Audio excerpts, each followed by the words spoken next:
할렐루야. 우리 옆에 계신 분들과 한 번 더 인사하겠습니다. 우리가 가겠습니다. 함께 갑시다. 저는 오늘 2025년 우리 새로남교회 전교인 단기 선교 파송 예배로 하나님 앞에 예배를 드리며 내가 여기 있나이다 나를 보내소서라는 제목으로 귀한 말씀의 은혜를 나누고자 합니다. 말씀 나누는 중에 여러분 큰 감동이 있으시기를 바라고요. 오늘 우리를 부르시고 보내시는 그 하나님의 소명 앞에 믿음으로 반응하는 저와 여러분 되시기를 주님의 이름으로 축원합니다. 작년 초죠. 갑진년이라고 하나요? 푸른 용의 해라고 해서 그 광화문 광장에다가 보니까 큰 용의 조형물을 가져다 놓은 것을 TV에서 보게 되었습니다.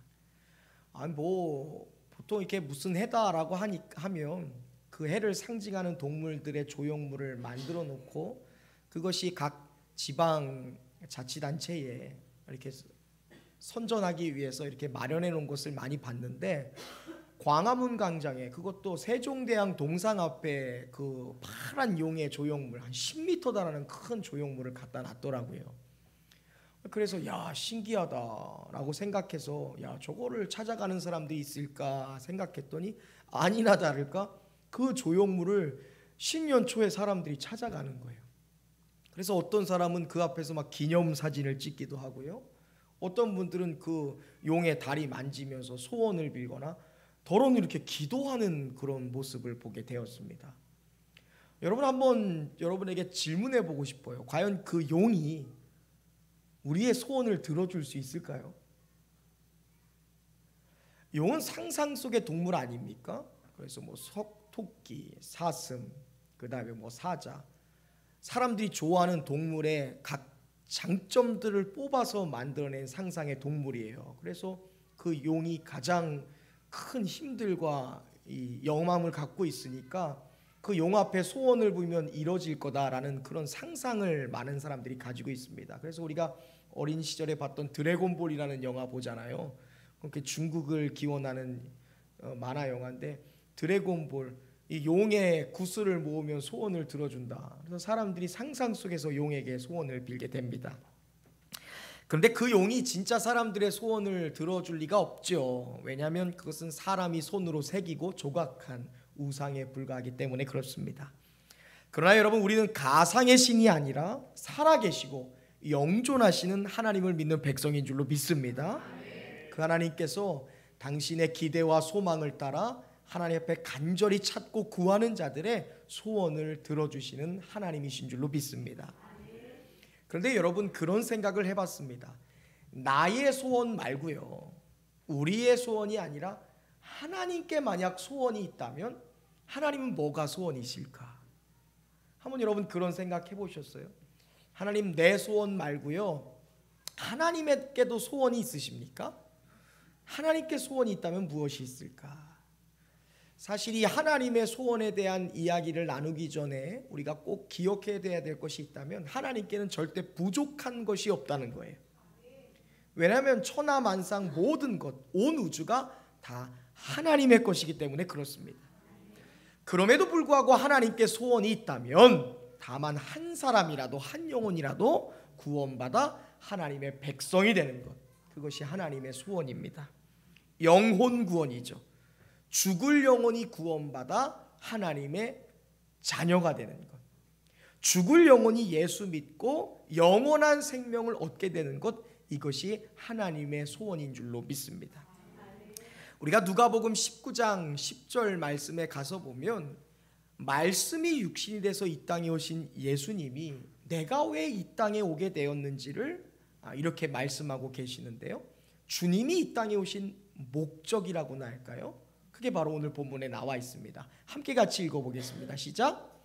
인자가 온 것은 잃어버린 자를 찾아 구원하려 함이니라. 아멘.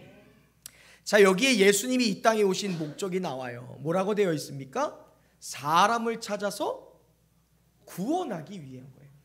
예수님은 이 땅에 구원자로 오셨습니다. 우리가 예수님을 여러 가지 모습으로 생각하죠. 뭐 치료자 예수님, 선생님 예수님, 위로자 예수님, 그다음에 내게 넉넉함을 주시는 뭐 이렇게 선물을 주시는 예수님이라고 생각할 수 있어요. 우리가 각자 여러 가지 모습으로 예수님을 만날 수 있는데, 그렇게 예수님을 나의 편에서만 이해하면 언제든지 예수님을 떠날 수도 있고 예수님을 오해할 수도 있어요. 왜냐하면 예수님은 나를 치료하시는 분이다, 내가 그 하나님으로 만나고 예수님은 나를 위로하시는 분이다 라고만 이야기하면 치료 안 해주시면 어떡할 거예요? 위로마음을 못 받으면 어떡할 거예요? 그래서 우리가 궁극적으로 예수님을 어떤 예수님으로 만나야 되냐면 구원자 예수님으로 만나야 돼요. 아, 나를 구원하신 분이시구나. 영원한 지옥 죽음에서 영원한 생명과 영생으로 나를 인도하신 분이 바로 나의 주님이시다. 우리가 이 예수님을 분명히 믿고 알 수 있기를 바랍니다. 예수님은 이 세상을 구원하기 위해 오셨어요. 그런데 그냥 아무나가 아니에요. 앞에 보면 수식하는 단어가 나오는데 잃어버린 자를 찾아 구원하기 위해 오셨다라고 말합니다. 눈 어두운 자가 아니에요. 어떤 사람이요? 잃어버린 자. 자, 여러분, 우리가 무엇인가를 잃어버렸다고 할 때 그 잃어버렸다는 것은 본래의 소유자만이 할 수 있는 거예요. 이게 내 건데 잃어버렸어. 이게 원래 누구 거라는 거예요? 내 거라는 거예요. 내 소유였을 때 잃어버렸다라는 표현을 하죠. 성경은 모든 사람이 본래 하나님의 것이었다라고 말씀합니다. 그런데 그러한 사람이 하나님을 믿지 않음으로, 로마서의 표현으로 말하면 마음에 하나님을 두기 싫어함으로 말미암아 잃어버린 존재가 되었다라고 말씀합니다. 그러나 하나님은 이 잃어버린 영혼에 대한 깊은 관심을 갖고 계시고요, 잃어버린 영혼에 대한 뜨거운 사랑을 갖고 계십니다. 그리고 그 영혼을 찾고 기다리고 계시는 분이라는 것이죠. 그리고 그 잃어버린 영혼들을 찾아서 그들을 하나님의 자녀, 하나님 나라의 백성 되게 하는 일을 하나님 혼자 하신 것이 아니라 하나님의 은혜로 구원받은 하나님의 백성들을 잃어버린 자들에게 보내셔서 그들을 찾는 일을 하게 하셨다는 것입니다. 여러분, 오늘 우리가 존재하는 이유가 무엇입니까? 하나님의 자녀, 하나님 나라의 백성들, 곧 잃어버린 자를 찾아서 하나님의 자녀 되게 하시는 일을 위해 우리가 하나님께 부름받은 줄로 믿습니다. 우리에게 왜 직장을 주셨는가? 잃어버린 영혼을 찾기 위해서 직장을 주신 거예요. 우리가 24시간이라는 시간 가운데 적어도 10시간 정도를 집에서 보냅니다. 그리고 그거와 비등할 시간을 어디서 보내요? 직장에서 보내요. 직장은 단순히 돈 버는 것이 아니에요. 돈 버는 목적으로 직장을 다니면 그것은 오래 가지 못합니다. 하나님이 내게 그 직장을 허용하시고 허락했다면 그 목적이 있는 거예요. 무엇을 위해? 잃어버린 자를 찾기 위해. 그때 직장이 사명의 자리가 될 수 있는 거예요. 때로 저에게 때만 되면 가끔씩 잊어버릴만 하면 직장에서 근무하시다가 문자를 보내시는 분이 계세요. 우리 성도님 중에. 그러면 직장에서 이런 어려움 때문에 마음이 힘이 듭니다. 직장의 어떤 동료들과의 마찰로 인해 힘이 듭니다 라고 하면서 이 부분에 의해서 제가 아침에 일과를 시작해야 되는데 마음이 너무 어려워요. 그러니까 목사님 중보해 주십시오. 이 문제가 잘 풀릴 수 있도록. 그럼 그 자리에서 기도해요. 하나님, 그 성도의 마음 붙잡아 주세요. 그 사람이 예수 믿는 사람 아니라면 그냥 똑같이 대할 텐데 그래도 선교사의 마음으로 그 직장에 가 있는데 하나님, 이 관계가, 이 문제가 풀리게 해주세요. 그럼 아니나 다를까 몇 시간 뒤에 딱 문자가 와요. 할렐루야, 감사합니다. 기적적으로 그 꼬였던 관계, 불편했던 관계가 해소되었습니다. 제 마음이 자유해졌습니다. 그럼 제가 확신해요. 이 사람이 그곳에 선교사로 가 있구나. 잃어버린 한 사람 찾기 위해서 그곳에 가 있다는 것을 스스로 자각하는 거예요. 그것이 바로 사명의 자리인 것이죠. 하나님이 왜 결혼하게 하셨습니까? 영혼 구원하기 위해서 결혼하는 거예요. 믿지 않는 가정으로 하나님께서 가정의 선교사로 파송하신 것입니다. 친구를 왜 만납니까? 영혼 구원을 위해 만나는 거예요. 여러분, 친구랑 만나서 그냥 허송세월 보내고 맛있는 거나 먹고 그냥 쓸데없이 이것저것 구경하기 위해서 시간 버리기 위해서 친구 만나는 게 아니에요. 하나님이 친구 왜 주십니까? 영혼 구원하기 위해서 보내십니다. 영혼 구원하기 위해 저와 여러분이 지금 이곳에 있는 줄로 믿습니다. 거룩하신 하나님의 소원, 영혼 구원의 소원을 이루기 위해 오늘 우리를 부르신 줄로 믿습니다. 그런데 하나님이 우리를 하나님의 거룩한 소원인 영혼 구원을 하는 자로서 부르실 때 그냥 부르지 않아요. 하나님의 부르심에는요 공짜가 없습니다. 하나님이 그냥 부르시고 네 알아서 해 하시는 이기적인 분이 아니에요. 하나님의 부르심은 3단계로 나눕니다. 첫 번째, 저를 따라 하겠습니다. 부르시고 더하시고 보내신다. 이게 하나님의 콜링, 소명, 부르심의 3단계예요. 하나님은 처음으로 하나님의 거룩한 사명과 하나님의 거룩한 소원을 이루는 그 자리로 사람을 부르십니다. 얘들아 어서 오라, 누구든지 오라, 열려있다, 모든 사람아 오라 하고 부르시는 거예요. 특별하게 부르세요. 근데 그냥 부르시지 않아요. 하나님은 반드시 부른 자에게 더하십니다. 은혜를 더하시고 힘과 용기를 더하시는 거예요. 그리고 하나님은 그 은혜와 힘과 용기와 능력을 얻은 자를 어떻게 해요? 보내시는 분이에요. 부르시고 더하시고 보내시는 사역. 자, 여러분, 하나님이 부르셨다는 건 어떤 의미일까요? 하나님이 저와 여러분을 보내실 곳이 있다는 거예요. 그리고 하나님이 보내시겠다는 것은요, 하나님 내가 할 수 없어요 라는 말이 못 나오게 그곳을 갈 수 있는 힘과 용기와 능력 또한 주시겠다는 거예요. 하나님은 그냥 부르시지 않아요. 반드시 더하시고 보내시는 분이십니다. 이러한 하나님의 부르심을 경험했던 사람이 바로 이사야 선지자입니다. 오늘 우리가 읽은 이 본문은요, 이사야의 소명에 대한 이야기죠. 하나님이 이사야를 선지자로 부르셨을 때의 그 장면을 우리에게 소개시켜주고 있습니다. 1절에 보면 우시야 왕이 죽던 해에 이사야가 하나님께 부름을 받는데 그가 환상 중에 하늘의 성전을 보게 됐습니다. 그리고 그 하늘의 성전에 가득한 하나님의 영광을 보게 되었습니다. 자, 여러분, 죄인된 인간이요, 하나님의 존전, 하나님의 영광된 모습을 보게 될 때 나타나는 현상은 사람이 죽는 것입니다. 왜냐하면 하나님은 거룩하시고 흠이 없으신 분이시기 때문에 어떠한 죄와도 함께 할 수 없어요.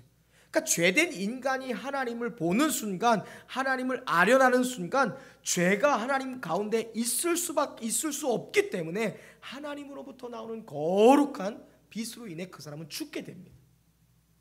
그러므로 이사야는 하나님의 영광을 본 순간 꼼짝없이 자기가 죽었다고 생각했어요.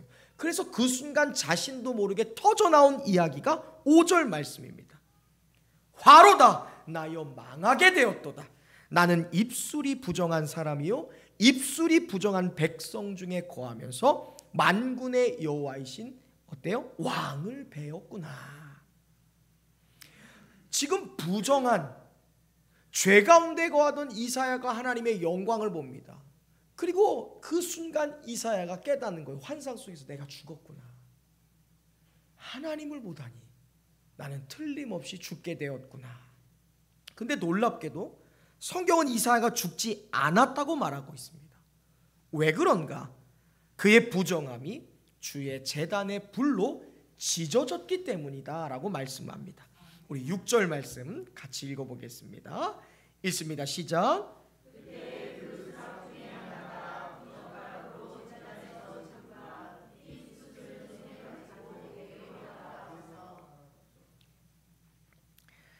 이사야가 자신이 죽을 줄 알고 화로다 나여 망하게 되었도다. 내가 부정한 중에서 하나님을 보게 되었다라고 말합니다. 자, 그때 일어난 현상이 무엇입니까?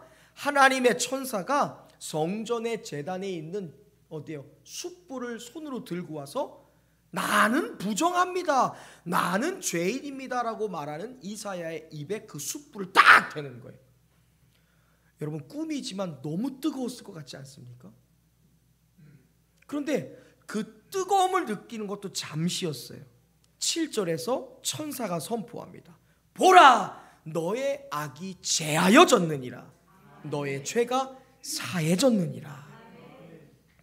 여러분, 이사야를 불러서 하나님과 함께하기를 원하시는 하나님, 이사야를 불러서 영혼 구원의 사역을 함께하기를 원하시는 하나님은 가장 먼저 이사야를 변화시키십니다. 그의 모든 부정함을 제단의 숯불로 정케하셨다는 것이죠. 이사야가 죄사함이라는 은혜를 입게 되는 장면입니다. 마찬가지로 오늘 저와 여러분과 함께 일하시는 하나님은 먼저 우리를 변화시키는 분이십니다. 예수님의 십자가의 보혈로 우리의 죄를 씻기시는 것입니다. 이사야의 입에 닿아야 했던 숯불을 대신하여 하나님은 예수 그리스도를 십자가에 달리게 하셔서 그분을 통해 우리의 모든 죄와 허물을 어때요? 사해 주시는 하나님이셨습니다. 부정한 이사야가 받았던 그 고통, 십자가에 달리신 예수님께서 우리를 대신하여 그 고통을 대신 받으셨다는 것입니다. 그리고 우리를 깨끗게 하셨다는 것입니다. 이게 바로 하나님께서 부르신 자에게 허락하신 은혜예요. 죄사함의 은혜. 하나님의 부르심이 뭐라 그랬어요? 부르시고 더하시는 거라는 거예요. 은혜를 더하신 거. 죄사함을 더하시고 은총을 더하신 하나님이라는 것이죠. 자, 이사야는 제단의 숯불로 이제 정결하게 되었습니다. 바로 이때 하나님의 음성이 들려옵니다. 8절 말씀인데요, 함께 읽겠습니다. 시작. 내가 누구를 보내며 누가 우리를 위하여 갈꼬. 아멘. 여러분, 이게 바로 하나님의 부르심입니다. 하나님은 지금도 말씀하고 계시는 거예요. 내가 누구를 보내며 누가 우리를 위하여 갈꼬. 우리는 성삼위 하나님 말씀하는 것이죠. 하나님께서 말하는 거예요. 누가 우리를 위해 갈 수 있겠는가? 내가 과연 누구를 보내야 하겠는가? 여러분, 이게 하나님의 부르심입니다. 그리고 이 하나님의 부르심에는 반드시 응답이 있어야 됩니다. 왜냐? 하나님의 부르심이라는 것은 콜링, 초청과 그 초청의 응답, 그러니까 부르심과 응답이 어때요? 서로 연합할 때 비로소 소명이라는 게 완성이 되는 거예요. 우리가 소명, 콜링이라고 하죠. 하나님이 나를 부르셨다. 나를 목사로 부르셨다. 나를 집사로 부르셨다. 나를 선교사로 부르셨다. 나를 예배의 자리로 부르셨다. 그게 하나님의 소명입니다. 근데 부르신 것으로 끝나는 게 아니에요. 하나님이 나를 가정으로 부르시고 나를 아버지로 부르시고 나를 집사로 부르셨는데 그냥 부르셔서 그 직임을 받았다고 끝나는 게 절대 아니에요. 하나님의 부르심이라는 건 반드시 응답이 있어야 돼요. 하나님이 나를 신학교로 불렀는데 공부 안 하고 내가 전도사 생활하지 아니하고 사역하지 않고 그냥 전도사로 부름받고 신학교로 부름받았다고 절대 소명 아닙니다. 내가 응답해야 소명이 완성이 되는 것이죠. 여러분, 하나님의 부르심을 받은 자, 그리하여 죄사함의 은혜와 은총의 더하심을 얻은 자를 이제 하나님이 세상 가운데 보내시는 거예요. 그때 우리에게 필요한 것은 그 자리에서 하나님의 부르심을 받아 나아가는 게 곧 소명이라는 거예요. 그냥 우리를 교회로 부르셨으니까 이 자리에 앉아있는 것, 그것은 그냥 콜링이에요. 그리고 여러분, 그것을 위해 하나님이 우리에게 은혜를 더하시는 거예요. 죄사함의 은혜도 더하시고 기도의 응답의 은혜도 더하시고 신령한 환상을 보고 하나님의 은혜로 우리가 교회 안에서 많은 은총을 받습니다. 근데 여러분, 그 자리에 머물러 있는 게 아니에요. 하나님이 우리에게 은혜를 주셨다는 것은 뭐 하기 위해?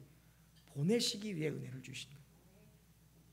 그러니까 우리가 주일 성수한다는 게 너무 중요해요. 주일날 교회에 나와서 하나님의 은혜로 하나님의 은총 가운데 죄사함의 은혜를 기억하고 고백하고 다시 그것을 깨닫고 하나님이 세상으로 보내시는 거예요.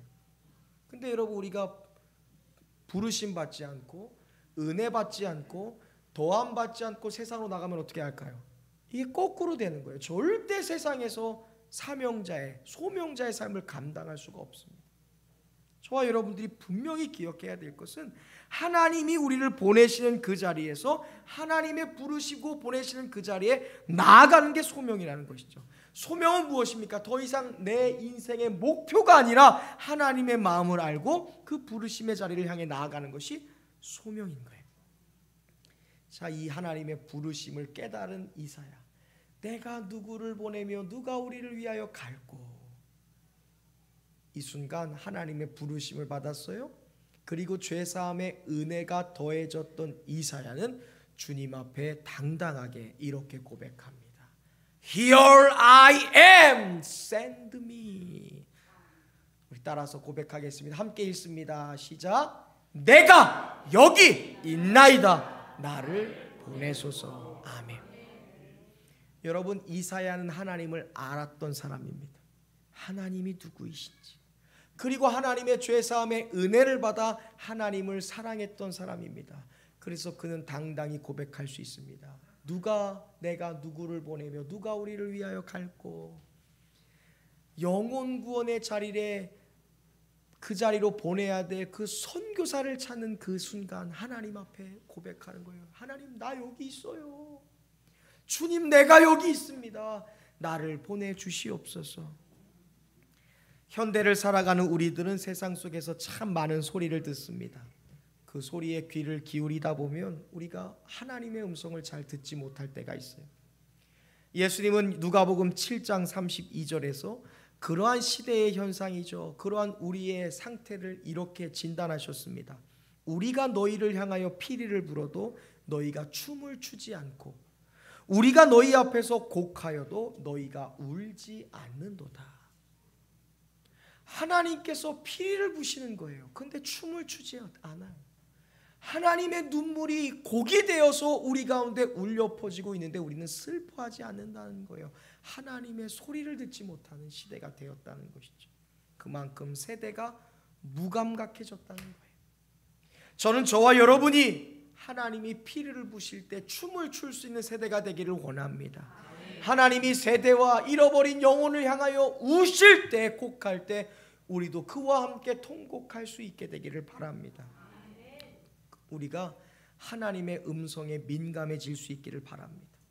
이제 우리는 하나님의 어떠한 부르심에도 성령의 능력을 힘입어 주님, 내가 여기 있습니다, 나를 보내주시옵소서, 그렇게 외칠 수 있는 능력의 세대로 일어날 수 있기를 바랍니다. 그러기 위해서 우리에게 필요한 것은 하나님의 마음을 아는 일입니다. 하나님의 마음은 무엇입니까? 영혼 구원이라고 얘기했어요. 그리고 올해 그 영혼 구원을 위해 하나님이 우리에게 주신 사명이 있다는 것이죠. 바로 무엇이에요? 기도와 전도가 사명이라. 우리가 왜 기도해야 되는가? 그동안 우리가 예수 믿으면서 많은 제목으로 기도를 했습니다. 하나님, 삶이 풀리게 해주세요. 하나님, 사업이 일어나게 해주세요. 하나님, 우리 자녀들이 직장에 취직하게 해주세요. 우리 자녀들이 믿음 가운데 성장하고 잘 자라게 해주세요. 하나님, 우리의 삶의 문제와 어려움들을 해결해 주세요. 여러 가지 문제로 기도했습니다. 그런데 여러분, 우리가 그 많은 기도 가운데 하나님의 마음, 하나님의 소원을 이루기 위한 기도가 얼만큼 있었습니까? 우리의 수많은 기도 가운데 하나님을 위한 기도를 했던 적이 있는가? 하루 24시간을 시작하면서 아침에 일어나서 눈을 뜰 때 우리가 기도할 때 무엇을 위해 기도하는가? 하루를 마감하면서 어떤 기도를 드리는가? 일주일 168시간을 살아가는 동안 내 기도의 방향은 어디를 향해 나아가는가? 저와 여러분들에게 주신 그 기도가 하나님의 마음인 선교와 영혼 구원을 향해 나아가게 되기를 주님의 이름으로 축원합니다. 영혼 구원을 향한 마음을 품고 달려가는 성도가 되기를 바랍니다. 지금은 누군가 길거리에 병들어 누워 있어도 사람들이 관심을 갖지 않는 시대입니다. 다 죽어가고 마음이 아파서 쓰러지고 고통 중에 있지만 그 어려움에 빠진 사람을 위해 나의 것을 쪼개서 나누어주는 그 삶이 너무나 메마른 시대가 되었습니다. 그래서 이런 일을 누군가 하잖아요. 그러면 뭐 영웅이니 의인이니 하면서 매스컴에서 막 떠들어대요. 여러분, 그런 거 보셨죠? 젊은 의인, 어디에 의인. 여러분, 너무나 당연한 건데 그거에 왜 의인이다, 영웅이다라는 칭호를 붙입니까? 당연한 일을 너무나 하지 않으니까. 해야 할 일을 아무도 하지 않는데 그가 했기 때문에 영웅이나 의인의 칭호를 붙이는 것이 아닙니까? 그러나 저와 여러분이 누구나 해야 하지만 아무도 하지 않은 그 일을 하는 저와 여러분 되시기를 주님의 이름으로 축원합니다.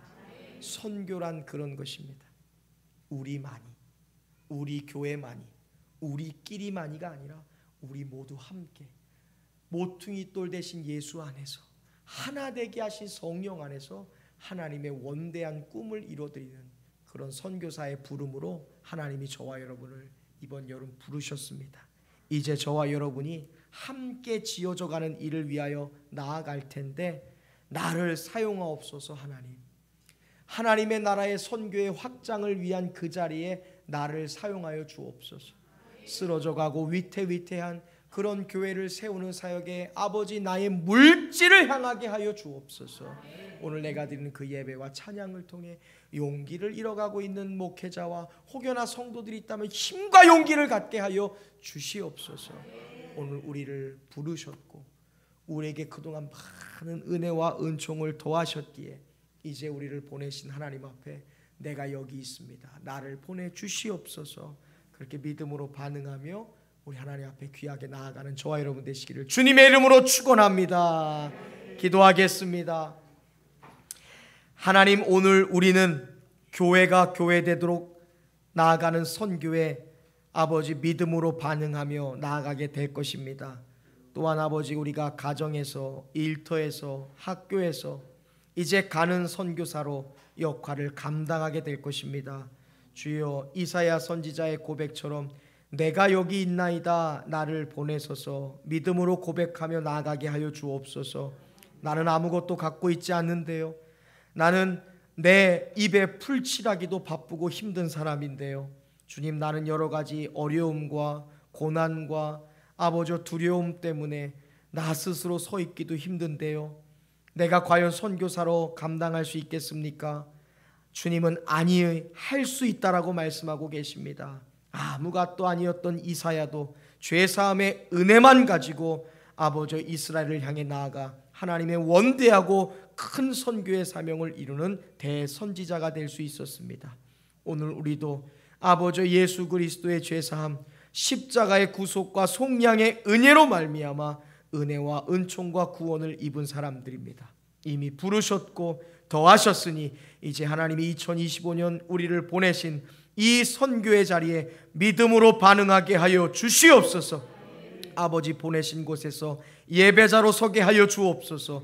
성심의 중보자로 서게 하여 주옵소서. 기도자로 서게 하여 주옵소서. 선교 후원자로, 흘려보내는 자로 세워지게 하여 주옵소서. 우리를 하나님의 선교의 아버지여 동역자로 세우신 예수 그리스도의 귀하신 이름 받들어 감사드리며 간절히 기도하옵나이다. 아멘.